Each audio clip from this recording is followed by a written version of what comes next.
नमस्कार, मैं हूँ सुशील शंकर विक, आप मेरे साथ देख रहे हैं stories by Vik. Stories by Vik में आज मैं आपको एक रियल स्टोरी सुना रहा हूँ। रियल स्टोरी है एक देखिए कई तरह के इंसान होते हैं, पहले मैं आप इंसानों के बारे में बताऊँ। कुछ मीडियम क्लास के होते हैं, कुछ हाई क्लास के होते हैं, कुछ थोड़े-से और हाई क्लास के होते हैं, कुछ इतने हाई क्लास के होते हैं कि जिनके पास उनको पता ही नहीं कि उनके बैंक में कितने पैसे हैं और कितना बैंक बैलेंस है उनको खुद ही नहीं पता है।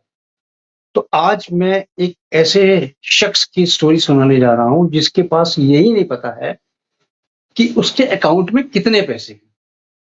अब उसकी सबसे छोटी लड़की, जिसका नाम था पलक, ये उसकी कहानी है। उससे जो बड़ी बिटिया थी, उसका नाम था शीला, वो भी थी।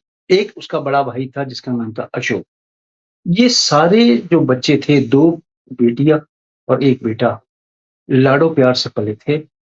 अगर इन्होंने कभी कोई चीज़ माँगी है अपने पेरेंट्स से, यानी अपने माता-पिता से, अगर साइकिल माँगी है तो स्कूटी मिलती थी, अगर स्कूटी माँगी है तो कार मिलता था। यानी इनको यही नहीं पता था कि इतने पैसे हैं कहाँ इनके पास और अकाउंट्स में इनको कुछ भी नहीं पता कितने बैलेंस पड़ा है।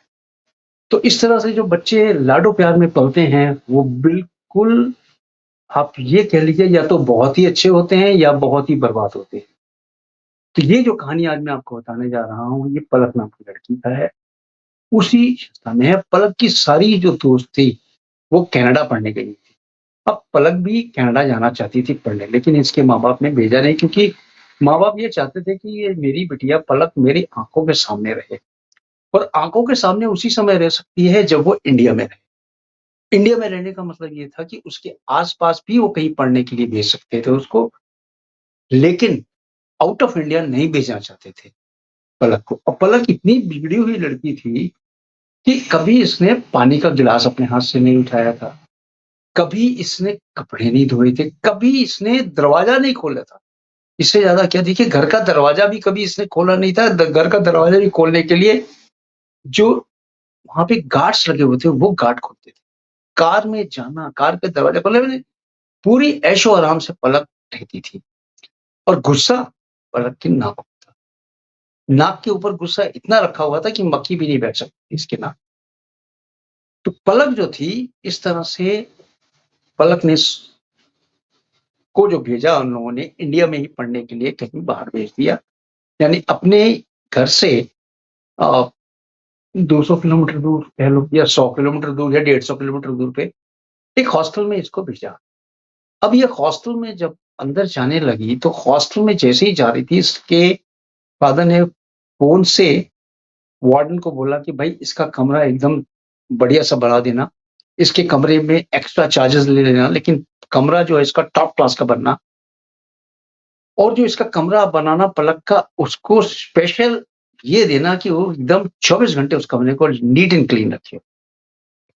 सारे इंस्ट्रक्शन देने के बाद इनके पिताजी ने पलक को अपने वहाँ से ड्राइवर के साथ भेजा कि अब आप जाओ इस हॉस्टल में और इस हॉस्टल में रहना। पलक जैसे ही हॉस्टल गेट पे आती है, वैसे ही उतरने लगती है। 2 लड़कियाँ वहाँ से गुज़रती हैं, पलक का नाम लेके बोलती हैं कि लो आ गई, शहंशाह की बेटी आ गई, राजा की बेटी आ गई। बहुत उनसे टॉन्ट कसा। पलक को बिल्कुल ही अच्छा नहीं लगा कि अभी मैं उतरी भी नहीं हूँ और मेरे साथ ये इतना टॉन्ट कस रहे हैं। पलक को ये समझते देर नहीं लगी कि यहाँ पे रैगिंग का ही कोई मामला होगा क्योंकि इस तरह से बातें करना लोगों को अच्छा नहीं लग रहा था। उसने फट अपने पापा को फ़ोन किया और बोला, "पापा मैं यहाँ नहीं पढ़ना चाहती हूँ, यहाँ नहीं हॉस्टल में रहना चाहती हूँ, क्योंकि यहाँ के लोगों को बात करने की तमीज़ ही नहीं है। बेटा ऐसा क्या हुआ अभी तो तुम उतरी भी नहीं हो और तुम्हें ऐसी क्या चीज़ दिख ली कि बात करने की तमीज़ ही नहीं लग रही है?" यानी यहाँ पे जो लड़कियाँ हैं, वो लड़कियों को यही नहीं पता है, एटिकेट्स ही नहीं उनके माँ-बाप ने सिखाया है कि कैसे किससे बात करते हैं। तो मैं यहाँ नहीं रुकूँगी, आप मुझे यहाँ से इमीडिएटली ले जाएँ या मेरे लिए कहीं रहने का इंतज़ाम दूसरा कर दें। पिताजी ये सोच ही रहे थे कि क्या करें, क्या ना करें? वहाँ पे उसी में एक इनका दोस्त रहता था। अब अमीर का दोस्त अमीर ही होगा, अमीर का दोस्त तो गरीब होगा नहीं। अमीर का दोस्त अमीर ही था, उसको इन्होंने फ़ोन किया और उसने बोला, "हाँ भाई, बड़े दिनों बाद आपने याद किया, बोलो क्या काम है?" उसने कहा काम के लिए तो याद नहीं किया, बस ऐसे ही मैंने याद किया है कि आपकी बिटिया पलक आपके शहर में गई हुई है, उसको हॉस्टल बिल्कुल पसंद नहीं आ रहा है, तो आप उसको रहने का इंतज़ाम कर दें। कहते देखो जी, आपने न कॉल तो किया है, लेकिन मैं इस समय पूरी फैमिली के साथ स्विट्ज़रलैंड में हूँ और हम छुट्टियाँ मनाने आए हुए हैं। कोई कोई बात नहीं, पलक आपकी बिटिया है तो मेरी ही बिटिया है, मैं उसके लिए इंतज़ाम कर देता हूँ। आप 10 मिनट रुकें, पलक का नंबर मुझे दे दें, मैं पलक को गाइड कर दूँगा और पलक वहाँ पे रह गई। अब इतना कहना था कि पलक के पापा ने फ़ोन रखा और पलक को एक मैसेज कर दिया कि इस नंबर से फ़ोन आएगा, आप उसको उठा लेना और वो आपके लिए घर का इंतज़ाम। थोड़ी देर के बाद पलक के पापा ने उसको फ़ोन किया, बोला कि भई तुम्हारे लिए मैंने घर खरीद लिया है, अब तुम इस घर पे मैं आपको एड्रेस भेजा है, उस एड्रेस पे चली जाओ। इतना खुश हो गई पलक, इतना खुश हो गई कि लो मेरे पापा ने मेरे लिए रहने के लिए एक बड़ा बंगला खरीद लिया यहाँ पे। उसने जाने से पहले वार्डन को बोला कि वार्डन वो दोनों लड़कियों को बुलाओ, मैं उनसे कुछ बात करना चाहता हूँ। वार्डन ने कहा कि ऐसा है कि आप जहाँ जाना है जाइए, वो तो मज़ाक कर रही थी, उनका काम ही यही था क्योंकि वो इंट्रो कर रही थी आपसे, लेकिन आप तो बुरा मान गई, तो अभी आप रहने दीजिए, आप जाएँ जहाँ जाना है। उन्होंने कहा नहीं मैं उनको बगैर मिले जा ही नहीं सकती, उनको बुलाओ एक बार। दोनों लड़कियाँ आईं और खड़ी हो गई उसके पास, पलक के पास।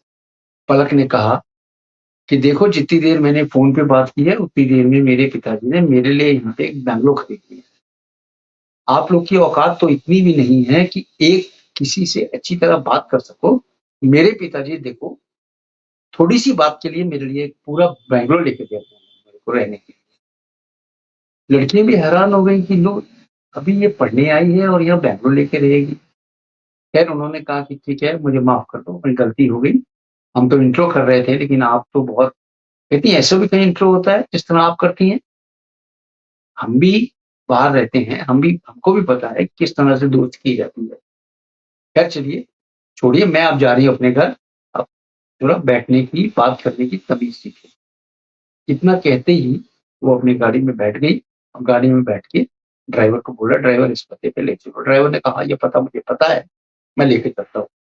अभी आधे रास्ते ही पहुँचे थे कि कनाडा वाला जो दोस्त था, उनके पापा को उनका फ़ोन आ गया कि, "बेटी मैंने आपके लिए घर देख लिया है, आप वहाँ पहुँच जाओ और फिर मैं आगे बताता हूँ।" जैसे ही ड्राइवर इनको घर के पास लेके गया, उस घर के पास जैसे ही पहुँची, तो देखा बहुत ज़्यादा पत्ते-वत्ते, गंदगी घर की तरफ, बाहर की तरफ बहुत ज़्यादा थी। पलक को लगा यार इतना पुराना-चुराना घर, हवेली टाइप मेरे पिताजी ने लिया है, तो कुछ अच्छा ही होगा। अब थोड़ा-सा वो आगे बढ़ने वाली ही थी कि उन्होंने पापा को फ़ोन किया कि पापा जैसे ही मैं अंदर जा रही हूँ, मेरे पास तो चाबी है नहीं।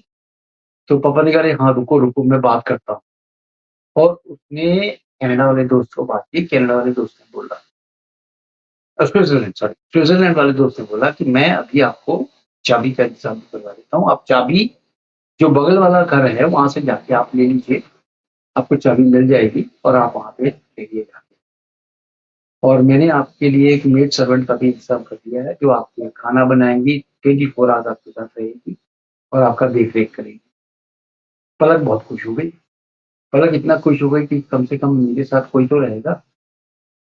और जैसे ही वो बगल वाले घर में गई चाबी लेने के लिए, वहाँ से बेल बजाई, वहाँ से एक बुड्ढा-सा आदमी निकला। उसने बोला कि, "हाँ बिटिया बोलो।" बोला कि, "मेरा नाम पलक है, अंकल ने आपको फ़ोन किया ही होगा चाबी के लिए।" "हाँ, हाँ बेटा, लेकिन आप अकेली हो, मम्मी-पापा नहीं है आपके साथ?" बोली, "नहीं, मैं अकेली हूँ।" "बेटे इतने बड़े घर में आप अकेले कैसे रहोगे?" तो "अंकल आपको बात करने की ज़्यादा वो नहीं है, आप मुझे चाबी दीजिए, मैं यहाँ रहने के लिए आई हूँ, मैं आपसे बात करने नहीं।" खैर उसने ये समझ लिया कि इस लड़की को तमीज़ बिल्कुल नहीं है बात करने के लिए। वो अंदर गया, वहाँ की चाबी लेके आया, चाबी लाके उसने पलक के हाथ में रख दी। पलक वो चाबी लेके सीधे गई और जैसे ही वो गेट के अंदर घुसी, उसको ऐसा महसूस हुआ कि वो घर थोड़ा-सा पीछे की तरफ खिसका है, यानी पूरा घर। अब आप देखिए कैसे उसको महसूस हो रहा है कि पूरा घर जो है, पीछे की तरफ थोड़ा-सा खिसका है, इसको ऐसा लगा। फिर इसने ये सोचा कि हो सकता है मुझे चक्कर आए हों, इसलिए लग रहा हो। खैर इसने ये चीज़ को अनदेखी कर दी। अनदेखी करने के बाद उसने सामान उठाया, सामान उठा के अंदर गई, दरवाज़ा खोला, दरवाज़ा खोलते ही अंदर देखा फर्स्ट क्लास सजा हुआ रूम, इतना बढ़िया शानदार लाइटें जल रही हैं, साफ-सुथरा, मीठी-मीठी गंध आ रही है उसके अंदर से, परफ्यूम की। बहुत अच्छा लगा और जैसे ही वो अंदर गई, वैसे ही सामने एक औरत खड़ी थी, उसको बोला कि भई 1 गिलास पानी दे दो। पलक ने स उसको लगा कि शायद ये मेड सर्वेंट ही है, उसने बोला 1 गिलास पानी। इतना कह के उसने पापा को फ़ोन किया, पापा को बोला, "पापा मैं आपको घर दिखाना चाहती हूँ, घर तो बहुत बढ़िया है और बहुत अच्छा है, साफ-सुथरा है, बाहर से कुछ गंदा है, वो बाद में ठीक हो जाएगा, साफ करवा देंगे, लेकिन बहुत ही अच्छा घर है, थैंक यू वेरी मच पापा आपने ये घर मेरे लिए लिया।" तो बेटा थैंक यू मुझे नहीं बोलो, उस स्विट्ज़रलैंड वाले अंकल को बोलो जो इस समय स्विट्ज़रलैंड में हैं, उनको थैंक यू बोलो। उसने कहा ठीक है मैं उनको ही पापा बोलती हूँ और इतनी देर में पलक ने मुड़ के बोला उस औरत को वापस, "अरे तुम्हें तमीज़ नहीं है? मैंने इतनी देर हो गया तुम्हें बोला हुआ 1 गिलास पानी नहीं पिला सकती? फटाफट 1 गिलास पानी लाओ।" इतना बोलना था कि जैसे ही वो पापा से वापस बात कर रही थी, एक वियर्ड सी हँसी उसके कानों में गुज़री। जब उसके कानों में ऐसी हँसी गुज़री तो उसने देखा कि यहाँ तो कोई है ही नहीं। उसने पापा को बोला, "पापा आपको कोई हँसी यहाँ पे सुनाई दी?" पापा ने बोला, "हाँ, मुझे कुछ हँसी सुनाई दे रही है, लेकिन है कौन आपके साथ?" उसने कहा, "वही जो मेड सर्वेंट जो भेजी है अंकल ने, वही है और वो सुन ही नहीं रही है, बात ही नहीं सुन रही है, जहाँ खड़ी है वहीं खड़ी है। पानी भी नहीं लाके दे रही, मैंने 1 घंटा हो गया उसको पानी के लिए बोला, वो नहीं दे रही।" पापा ने बोला, "अच्छा ठीक है, मैं बोलता हूँ। आप फ़ोन रखो, मैं स्विट्ज़रलैंड वाले अंकल को बोलता हूँ, वो आपसे वापस बात करते हैं।" उन्होंने वापस उसको फ़ोन किया, स्विट्ज़रलैंड वाले साहब को, दोस्त को। उस दोस्त ने बोला कि, "क्या हुआ?" उसने बोला कि, "भई, बिटिया तो वहाँ पहुँच गई है पलक, घर के अंदर है, लेकिन मेड सर्वेंट को कह रही है चेंज करने के लिए, क्योंकि वो उसकी बात ही नहीं सुन रही है, 1 गिलास पानी भी अभी तक नहीं दिया, बिटिया ने काफ़ी देर से माँगा हुआ है।" तो उस बंदे को थोड़ी-सी हैरानी ये हुई कि पलक क्या गलत घर में तो नहीं घुस गई है? उसने बोला कि पलक को फ़ोन लगाया, पलक को पूछा, "पलक बेटा आप कौन से घर में हो?" उसने बोला कि, "मैं इस घर में हूँ" और ये उसने एड्रेस बता दिया। घर तो ठीक है, लेकिन आपके साथ और कौन है? उसने कहा कि वही है जो मेड सर्वेंट जिसने आपने मेरे लिए रखा हुआ है, मेरे को खाना बना के देगी, मेरा देख-रेख करेगी। तो उसने बोला कि बेटा एक काम करो, अपना आप बैग लो और फ़ौरन इस घर को छोड़ के बगल वाले अंकल घर में चले जाओ और फिर मैं आपको बताता हूँ कि क्या करना है। उसने कहा, "लो अंकल अभी तो मैं आई हूँ घर में और आप मुझे बोल रहे हो कि घर छोड़ के इधर चली जाओ। क्या आप मेरे लिए दूसरा घर देखोगे?" उसने कहा, "नहीं ऐसी कोई बात नहीं है, आप एक बार यहाँ से निकलो और निकल के बगल वाले अंकल के पास जाओ, फिर मैं आपसे बात करता हूँ।"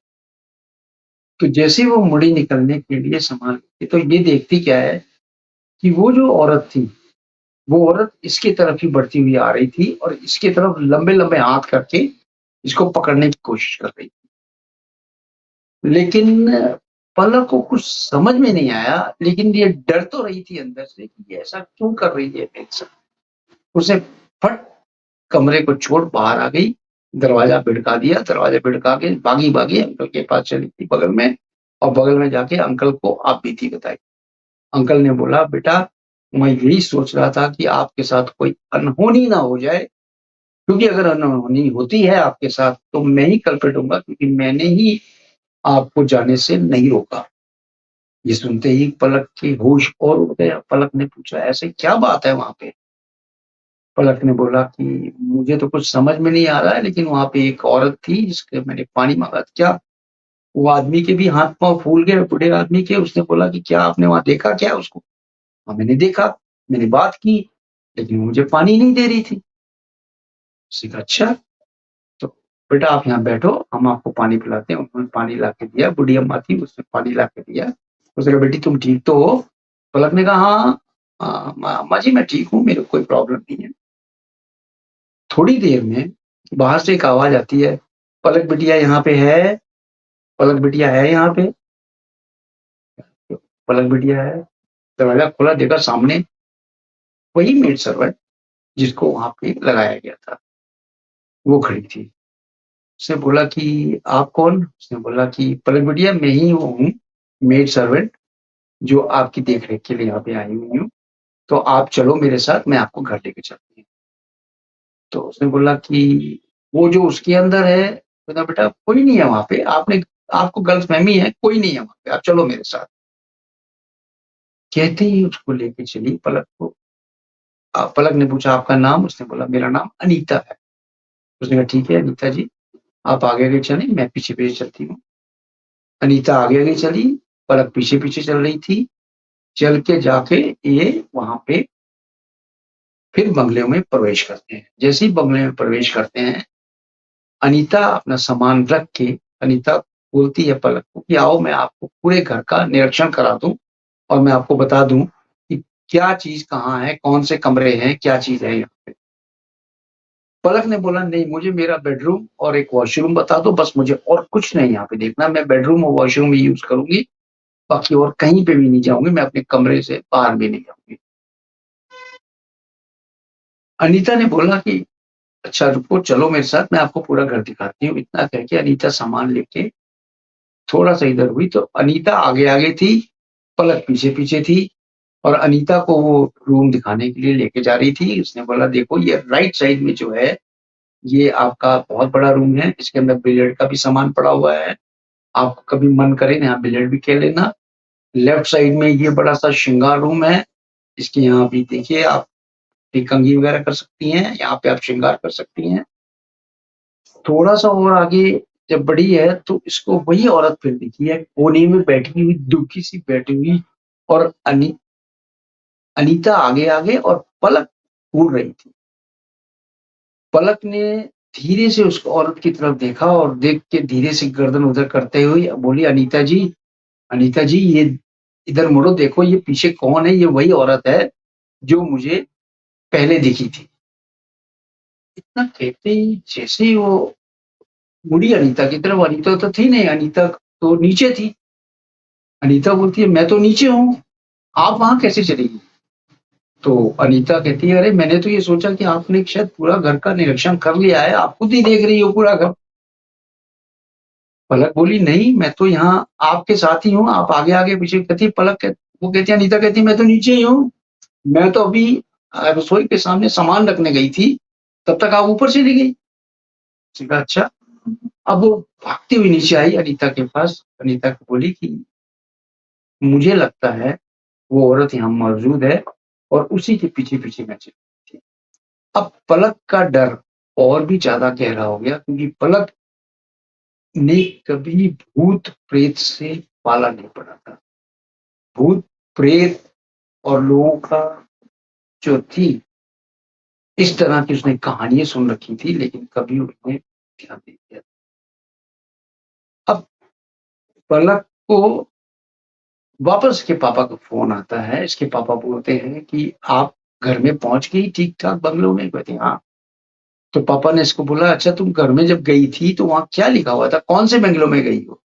उसने कहा था, "वहाँ सरला निवास लिखा था, उसी बंगलो में मैं गई गई हूँ और हूँ।" उसके पापा ने कहा कि, "हाँ ठीक है, यही बंगला है सरला निवास।" अब सरला निवास की कहानी क्या है, ये अनीता को पता थी।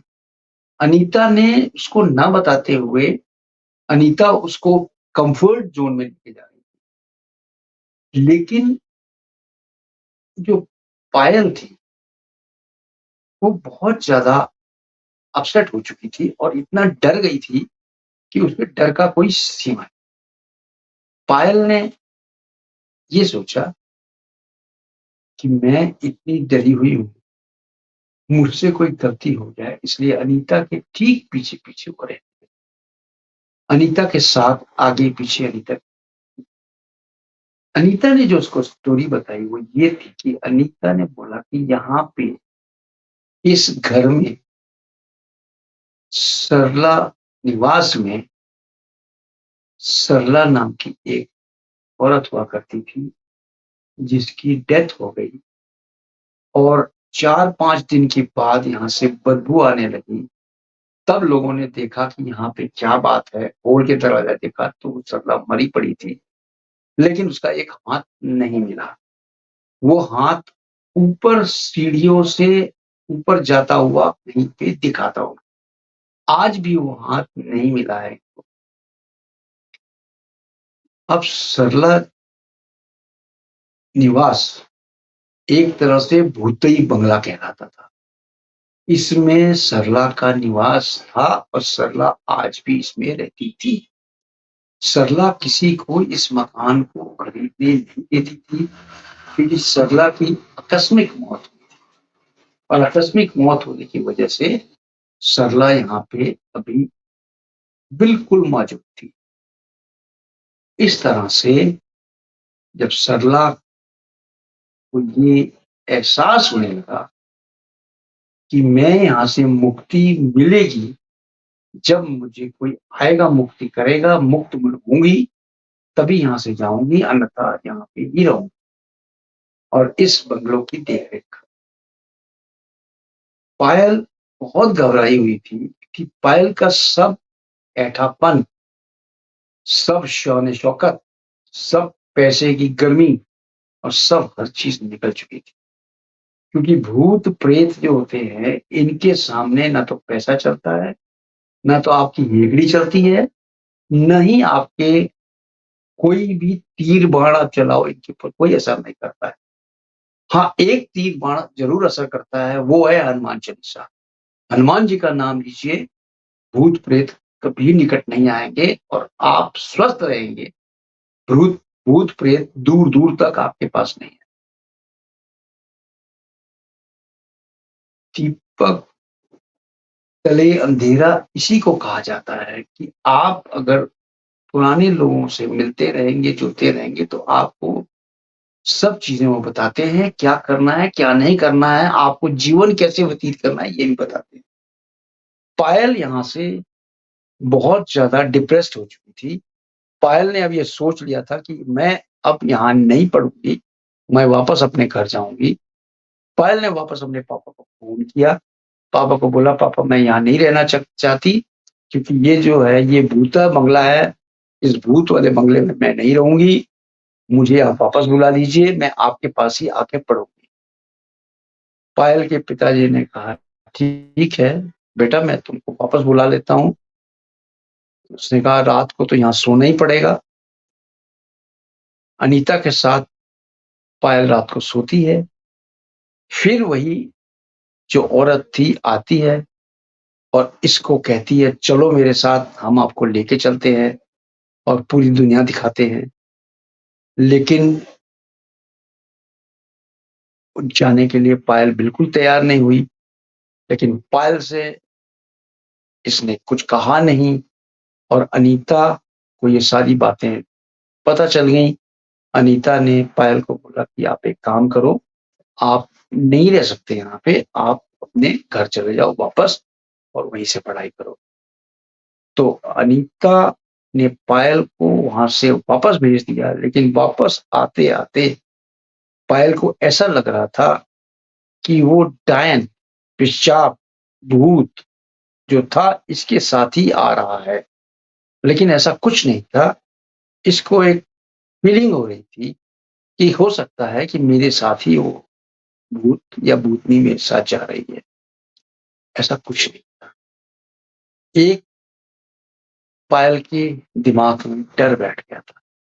डर को निकालने के लिए इसके पापा ने, पायल के पापा ने हनुमान जी के मंदिर में इसको ले गए। वहाँ पे पुजारी जी ने इसको जो पूछा इसने बताया और फिर इसका वहाँ से डर निकाला गया।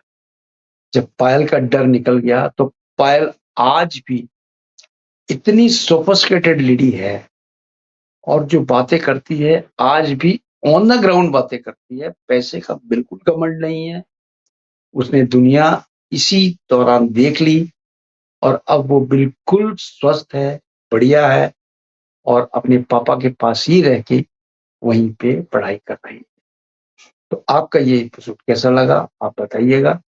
स्टोरीज बाय विक को आप सब्सक्राइब करें, चैनल को सब्सक्राइब करें वीडियो को लाइक करें और अपना ख्याल रखें। और ज़िंदगी है तो जहान है, जीवन का आनंद लें, बल्कि जीवन को ढूँढे नहीं। स्टोरीज़ बाय विक में मैं हूँ विक, मैंने आपको सारी स्टोरी सुनाई है। आप कमेंट बॉक्स में जाके कमेंट करें और आपको किस तरह की स्टोरीज़ चाहिए वो आप लिखें। हम आपके साथ मुताबिक होंगे, हम आपको और भी स्टोरीज़ बताएँगे। तब तक के लिए अपना ख्याल रखें, होशियार रहें। जय हिंद, जय भारत।